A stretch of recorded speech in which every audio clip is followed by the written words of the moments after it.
ரத்தின அபய ஹஸ்தம் முத்துப்பாண்டியன் கொண்டை அலங்காரத்தில் நம்பெருமாள் தற்போது எழுந்தருளி பக்தர்களுக்கு காட்சியளித்துக் கொண்டிருக்கிறார். ஸ்ரீரங்கம் கோவிலில் தற்போது பங்குனி தேரோட்டம் வெகு விமரிசையாக கொண்டாடப்பட்டுக் கொண்டிருக்கிறது.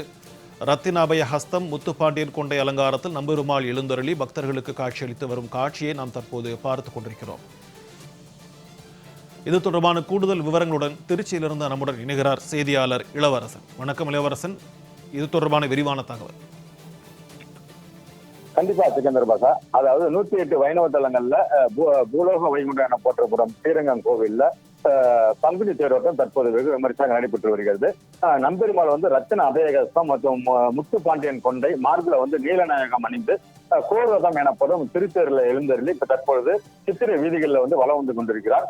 இன்னும் சற்று நேரத்துல இந்த 4 சித்திரை வீதிகள் வழியாக நிலைய அடையும் என எதிர்பார்க்கப்படும் நிலையில இந்த கோயில்ல வருடந்தோறும் பல்வேறு விழாக்கள் நடைபெற்றாலும் ஆதி பிரமோற்சவம் எனப்படும் இந்த பங்குனி விழா மிகவும் பிரசித்தி பெற்ற ஒன்றாகும்.